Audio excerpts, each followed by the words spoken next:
नमस्कार, मैं सोनी चलते चलते चैनल में आपका स्वागत करती हूँ। आज हम एक ऐसे विषय पे बात करेंगे, बहुत ही गहन विषय है जिसके बारे में हम सबको सोचना चाहिए। शादी तो हर कोई इंसान कर लेता है, लेकिन शादी में जो 7 फेरे लिए जाते हैं 7 वचनों के साथ, उनको कोई भी याद नहीं रखता। 7 वचन के मीनिंग्स क्या हैं और उनकी महत्वता क्या है हमारे जीवन में, आज उनके बारे में हम आपको बताएंगे। हमारी भारतीय संस्कृति में 7 को बहुत ही अहम स्थान दिया गया है।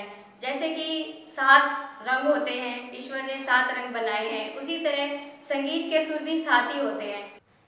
7 सुरों से मिलकर जैसे एक मधुर, सरस और निर्मल संगीत बनता है, उसी तरह 7 रंगों से ये पूरी दुनिया सुंदर और खूबसूरत नजर आती है हमें। इसी तरह की इम्पोर्टेंस हमारे जीवन में डालने के लिए हमारे ऋषि मुनियों ने 7 फेरों और 7 वचन के बीच हमारी पूरी जिंदगी बांध दी है। इन्हीं 7 फेरों और 7 वचनों पे हमारी पूरी जिंदगी के सुख दुख सब टिके होते हैं। आज हम आपको बताएंगे वो 7 वचन कौन कौन से हैं जो फेरों के वक्त लिए जाते हैं। अब हम आपको बताते हैं इन 7 वचनों को लेने के कारण क्या है। 7 वचनों के पीछे पूरी जिंदगी का मंगल, लाभ, सुख और दुख सब कुछ जुड़ा होता है। अगर हर इंसान इन 7 वचनों को निभाएगा पूरे दिल के साथ, पूरी शिद्दत के साथ, तो न तो कभी किसी को अपने विवाह के जैसे मजबूत रिश्ते को तोड़ने की नौबत आएगी, न ही कभी इस निर्णय को लेने के लिए पछताना पड़ेगा। शादी का पहला वचन।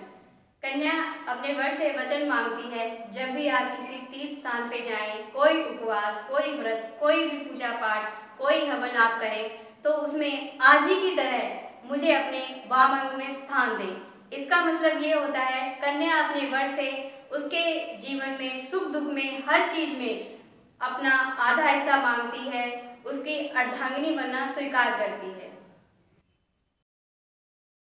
दूसरे वचन में कन्या अब वर से कहती है, जिस तरह आप अपने माता पिता का सम्मान करते हैं, उनका मान रखते हैं, उसी तरह आप मेरे माता पिता का भी सम्मान करें। चाहे जीवन में कोई भी परिस्थिति हो, लेकिन आप कभी भी मेरे माता पिता का अपमान नहीं करेंगे। अगर आप इस वचन को निभाते हैं तो मैं आपकी अर्धांगिनी बनना स्वीकार करती हूँ। इस तीसरे वचन में कन्या वर से मांगती है, जीवन की कोई भी अवस्था हो, युवा अवस्था, प्रौढ़ अवस्था या कोई भी बीमारी वाली अवस्था हो, आप हर अवस्था में मेरे साथ रहेंगे, मेरा साथ देंगे। ऐसा ना हो कि आप किसी भी समय मुझे छोड़ दें। अगर आप इस वचन को निभाएंगे तो मैं आपकी अर्धांगिनी बनना स्वीकार करूंगी। चौथे वचन में कन्या वर से कहती है, आज तक आप घर गृहस्थी की जिम्मेवारियों से, उनके दायित्व से अलग थे। आज तक आपने परिवार की जिम्मेवारियां नहीं उठाई, लेकिन आज जब आप शादी करने जा रहे हैं, शादी जैसे पवित्र बंधन में बंधने जा रहे हैं, तो आपको मेरे साथ साथ परिवार की भी सारी जिम्मेवारियां उठानी पड़ेगी। आप इनसे भाग नहीं सकते हैं। अगर आप परिवार की और मेरी जिम्मेवारी उठाने के लिए तैयार हैं तो मैं आपकी अर्धांगिनी बनना स्वीकार करती हूँ।